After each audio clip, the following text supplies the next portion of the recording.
Just arrived. Here we got our AC Delco 194600792. Let's see what we got here.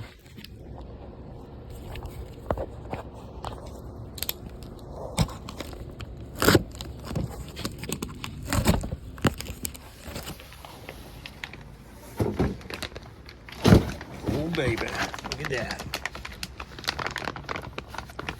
Factory Centerlink from 1999.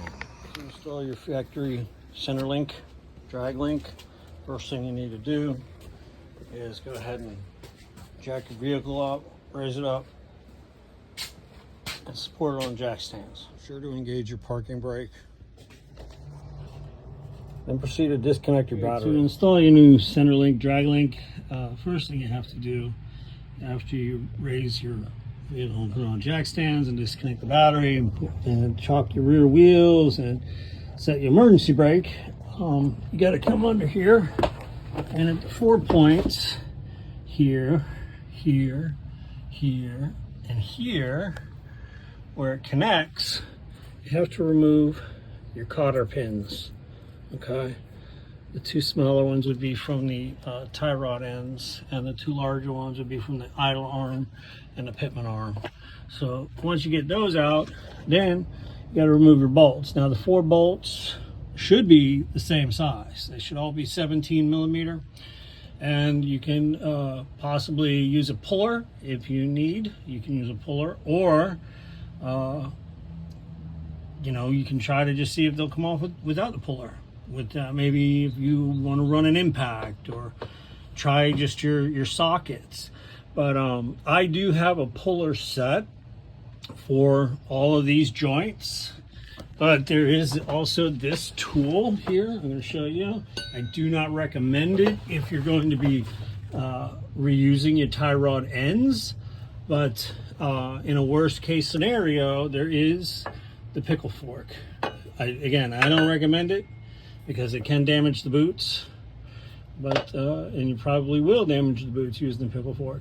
But if you have nothing else and it's got to come off and you can't go rent a tool, pickle fork might be your only. This is the puller set that I have.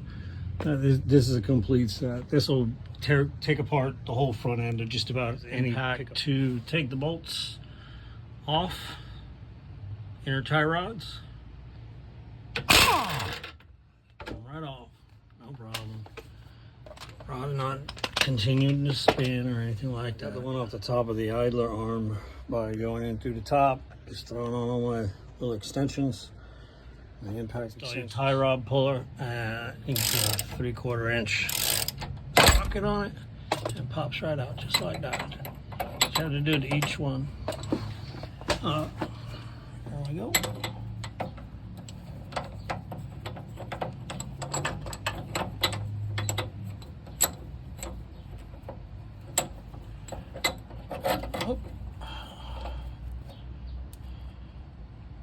Alright, make sure you don't catch the boot behind the claw here. You know, stay with the claw directly on the metal of the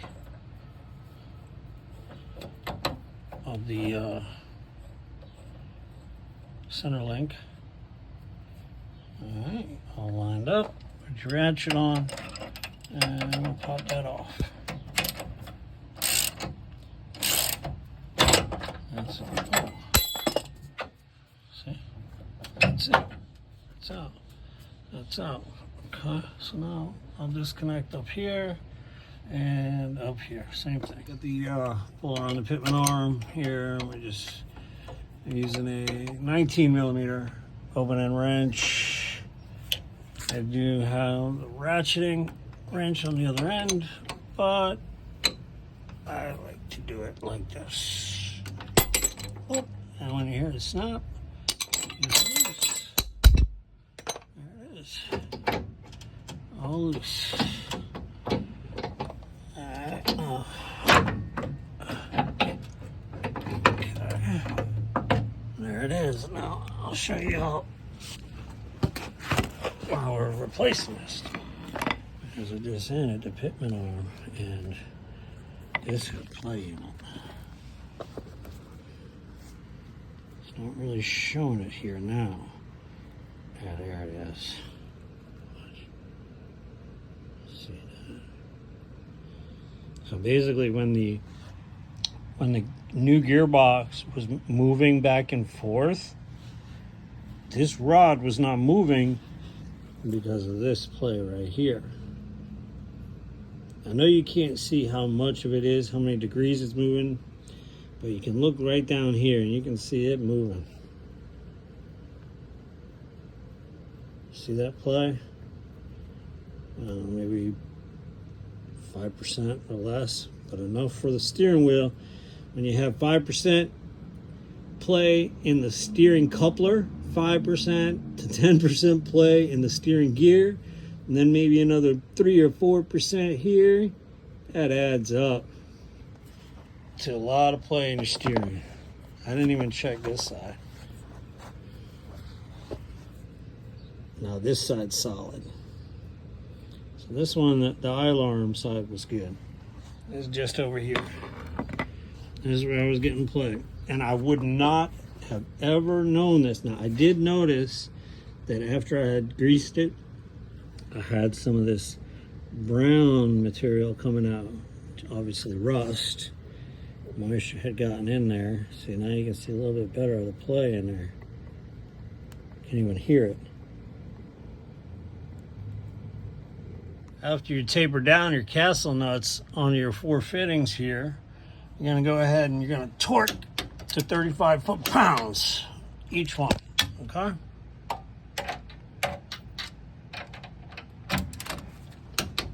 After you go ahead and torque your nuts, castle nuts, you're going to go ahead and you'll notice that each bolt that comes up through each fitting, whether it's the tie rod end or whatever, everyone has a hole in it.